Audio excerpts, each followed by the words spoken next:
And let's also welcome, after I believe a long while that we last saw her on Good Morning Nigeria, the Honorable Minister of State for the Federal Capital Territory, Hajiya Dr. Ramatu Tijani Aliyu. Pleasure to have you again on Good Morning Nigeria. Happy New Year as well. Good morning, viewers. All right, let's go to the Minister of State, FCT. What are the other takeaways, from this all-important conference? Good morning, viewers. The conference was actually a welcome idea, and it couldn't have come at a better time than now, where we all converged, experienced women brainstormed for the first time in the history of our political party, and we must appreciate the efforts of the women rep and all leaders of the party across board. And when we all gathered, there was freedom, there was unity, there was cohesion. Breakout sessions, were formed, and discussions were made, and decisions were reached. And in conclusion, we realized that, like never before, that funding has also been an integral part of Nigerian polity and anywhere else, which has also been the problem with female aspirants and candidates in the country, especially coasting to victory and the final pushes. So there was a communique at the end of them. We also agreed on institutional framework, reviewing the constitution. Yes, the constitution of the party had been reviewed, and many of the issues actually discussed and submitted. But this is a final push that the group came together and agreed that we should reiterate the inclusion of all the decisions taken at the conference. And what are the decisions?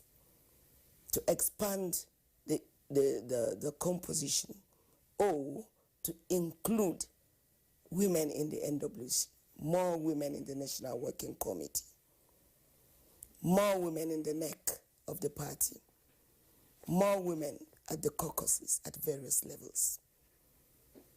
Now, if we look at the Constitution, and most of the times the emergence in the National Working Committee, since it's by election, we only end up with one woman, and that is the woman leader. Only a few times, like under the defunct ACN, which is also part of the amalgamated parties, we had the national vice chairman being a woman, Hafsat Baba. Again, you have Hafsat Baba being the woman leader, the national vice chairman, a woman from ACN. AMPP also had the vice chairman in my person. Since then, we've not gone back to, more. Then we agitated and had treasurer again coming in Fatima Mohammed, financial secretary. But beyond that, women need to really be included in the National Working Committee. In most of the time, we call for the twinning system, just like in the case of the Rwanda. But again, in case of Nigeria, and when we push for the twinning as we want it integrated, and it should be domesticated and taken to the convention for ratification, to ensure that at each level, where we have the essence, that's the twinning, where you have, for instance, the male emerge leading a particular parastatal or agency or the party or at whatever level of governance, then the opposite gender, that is the woman, comes to deputize. But most of the time we also found that decision in a way, and that is why we want it enshrined in the Constitution. Women now remain at the deputy, position. Yes, twinning, but it does not mean that the woman is restricted to only deputizing. Because most of the time, like in the NWC, not because many deputies did not emerge. They do emerge, but deputies don't make it to the, meetings or at the NWC levels. And most of the time we found the roles, except if also it will be redefined that the perception of deputies as just stepping in absentia. So most of the time, if you are not given this space, the function is abysmal. So we pushed for that too, and we also pushed for ensuring that the 35% affirmative action is enshrined also in the Constitution, and this time around ratified at the convention to ensure implementation. It's been there, but it's been silent. So when we have the basic issue of implementation, perhaps re-emphasizing now will make it, in the front burner. But this is just the beginning, because the 2 days conference also, but had so many beautiful things, like the Women Aspirant Forum. This Women Aspirant Forum is also to take care of the young and upcoming, politicians. Mentoring also came up. There will be mentoring committee within the party level. This will also look and cater for them, boost their courage, give them the impetus and the audacity to speak up when they feel they do have what to offer. Also, we agreed, and like never before, we saw within ourselves and all the leaders that converge for once, that we are actually ready. There is supposed to be the unveiling also of the Women Trust Fund that beautifully put together by the Women Rep. And the Trust Fund will go a long way. So we called also for the constitutional backing to enable its stand, to enable contributions into the fund. And this fund will now be able to devolve resources to support competent, quality aspirants identified or candidates identified. Candidates, so that it does not become a jamboree. Once they secure the ticket, we know, yes, this is a material. She will be funded to every level through the trust fund. All right. Thank you very much, Honorable Minister of State, Federal Capital Territory. Now, okay, ladies, as a matter of fact, I'm beginning to have a better understanding, of where you're coming from, because if you consider the population that make up political parties in Nigeria, women are more in number. No doubt about that. As a matter of fact, from the local government level to the national level. But I'm considering, the real mechanics of politics and politicking. One has to go for campaigns and all of that. Now, are you saying here that you want women to say, okay, maybe at the National Assembly, there must be, if you have 109 members of the Senate, for instance, you say, okay, women should be up to maybe 50 in number. Now, if that happens, how do you get these 50 women who should come from different political parties, not just the APC, for instance? Yeah. Right. So my question really is, what you are doing at the moment, how will it, trickle down, or rather be domesticated in all parties across Nigeria? Because if APC achieves that, you have not really, achieved the major objective for which this conference was held. So how would other parties now imbibe what you're saying? Because when you say women, you're talking about Nigerian women, not just APC women. Okay, let's come in there. Clearly, the convergence of women in International Conference Center during this conference brainstormed beyond the party. And that is what I call taking responsibility. Though as the party in leadership, a decision by the APC to enshrine and to adopt for ratification during the convention all these decisions taken in conclusion and brought up as a communique. We go a long way. The moment it is domesticated, then the rule is binding. It goes down to all levels within the party. This will birth a call for a national women's conference, irrespective of all political parties. We converge again to discuss the way forward for one for all for one. A country, certainly, that is engendered is a country endangered. We are all in this together. We can hear, we feel the pulse, and I know they are waiting. This is not about party, it's about us. It's about quality representation. And within us too, we are realizing that The moment a woman is emerges as a candidate, she faces the male counterpart. So if your party brings her up, definitely the opponent in another party is not necessarily a woman, because that will also be unconstitutional. Now, looking at that, we are going and we are agreeing to go for the quality ones amongst us, identified, the pressure group, the lobby group. We, of course, be able to go across all strata to stand in for identified quality materials to ensure that they emerge. But reviewing the constitutions is mandatory. If you look at it, from the delegates that will go for either congresses or conventions, already women lose from that position, because majority of the delegates will not be within the reach of the woman. Majority are not even the women. So in that place where, for instance, the governors control the delegates, then definitely they will decide who emerges or do not emerge.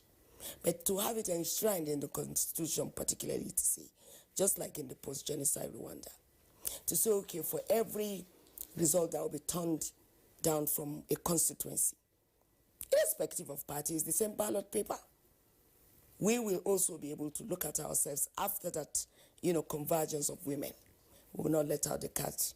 We will be able to identify, irrespective of political party, for whatever party that prioritizes emergence of a woman and we see quality in her, we will all go there for the first time.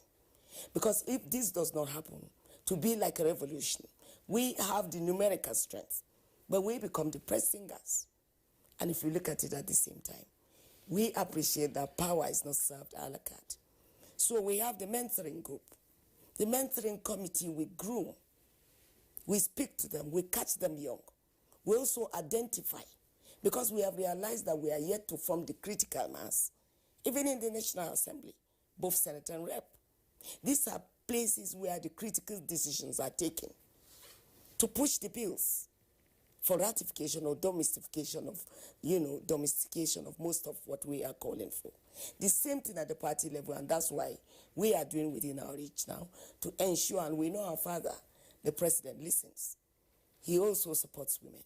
We hope this time around that we are speaking in one voice, but critically, for what and my experience within and having been a national women leader and in more than 2.5 decades of politics and particularly party leadership, we realize also we've been our own albatrosses. So we are thinking, we are introspecting. We are also speaking to ourselves and the mothers, the wives of the governors. We talk to ourselves to look beyond sentiments too, to identify quality. Because the moment what used to play before, I was a woman leader and I was the national vice chairman of a party. And interestingly, across African continent, I am the sitting president of the Council of African Political Parties. So I've mediated within countries in Africa, and we've seen that the problem actually sometimes bounces back to us.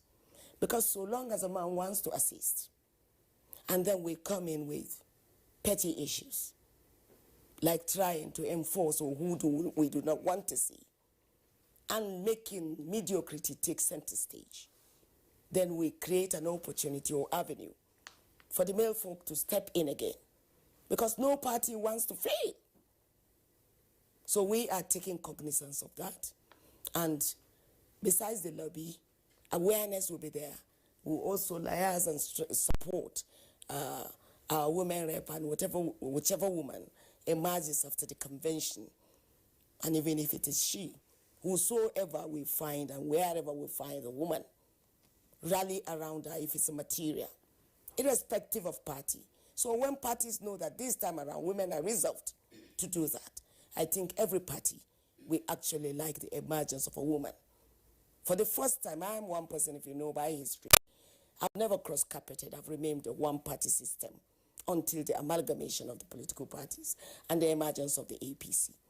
But for the first time, we are thinking as mothers, the right thing be told, be done, and the truth be told. We must support ourselves. So we are in for whichever party, in as much as we know it will be our party. The stage is set, and I know our party, especially with the caretaker chairman, There is also another gender-sensitive one. Many governors and the vice president did not also leave us in it, and they are waiting to receive this document that was well articulated by women of intellect. Across party, we do have strong women like Itagiwa, Grace Bent, Benani, all that decamped into the party. So we know it's no charade. It's beyond what we are thinking. We think it's a movement that later all Nigerian women will come to buy, to stand as one. Okay. Maybe we're getting there. And I know certainly. Thank you very much, Hajia Ramatu, for that optimistic proposition. Yeah. Honorable Minister of State, FCT, I wanted to speak on two key things in the next 1 minute. Funding. You said you're going to have a forum for funding and again a lobby group. What is the mechanism for it?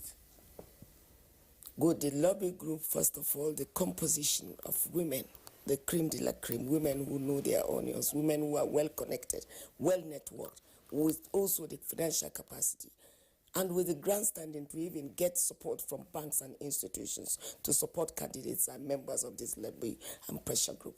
Then if you also talk of the APC, progressive, that's the Progressive Women's Trust Fund. Here again, if women today, we own structures, we own companies, we're going to lobby beyond even the partisan women, to look into and to reach out to women like Alakija and so many of them, even to the developed clients, to see how we get money into the coffers of the trust fund. And I know, as resolved as we are, and my conviction is today, for this conference to be able to hold, it's been a bit difficult, and actually no person can go it alone. But that to say women were called, since inception, there hasn't been a single party meeting together. But for one call, and women crossed, came, united, rallied around the women rep. Not even saying, no, she's younger or new among us, we are not going to follow, as usual, to come with placards and fight ourselves. No, everybody rallied around. She became a fulcrum and then reeled out ideas that birthed the decisions and the communique. I think it will go a long way, and we are all resolved already as progressive women that it's not stopping here. If you look at what we submitted, it's going to be a working document. If Mr. President, that we know, that supports gender and inclusion, definitely we will lift the bar and we will welcome into this fold many other women from other political parties and get them to understand that it's not, and I know they do understand, they are following this game. It's not about our party anymore. We are the giant of Africa and they listen to us each time, but we are now ashamed when we move out to say just Rwanda here. We come with certificate of inclusion. We have Liberia speaking. I went to Kenya. I saw the governor of Nairobi being a woman. You went out, come on. And then how comfortable would our men even pride themselves now to say you are advocates and champions of gender? Ordinarily, really. We will massage their egos, we will lobby, and then we'll come clear with our contents to ensure that those we are bringing forward, even the institutions, will be ready. Financial institutions and individuals will be ready to invest in those women. I just wonder, you're saying this for the second time, Honorable Minister. Yes. I'm not going to ask this question, but I'll just make a rhetorical comment. You said you get financial institutions and maybe corporate organizations to pitch into your trust fund. You're asking for donations by corporate entities for partisan causes. I'm sure that you will have some issues with that on the basis of the provisions of the Companies and Allied Matters Act. But I'm sure that these are matters, of course, that will be clarified going forward. You have deep pockets who are individuals, but for corporate entities, you might have some issues with that. For corporate entities, if they identify capacity, they are not donating to the party, but they are donating to strengthen the capacity of a woman. Fantastic. So in that context, yes. It might be that. That would be a different issue. That's why I said partisan political causes. No, not partisan. Honorable Minister of State, FCT, Dr. Hajia Ramatu Tijani Aliyu. She's also a good old lady in politics in Nigeria. We thank you for being here this morning. I hope you sustain the tempo.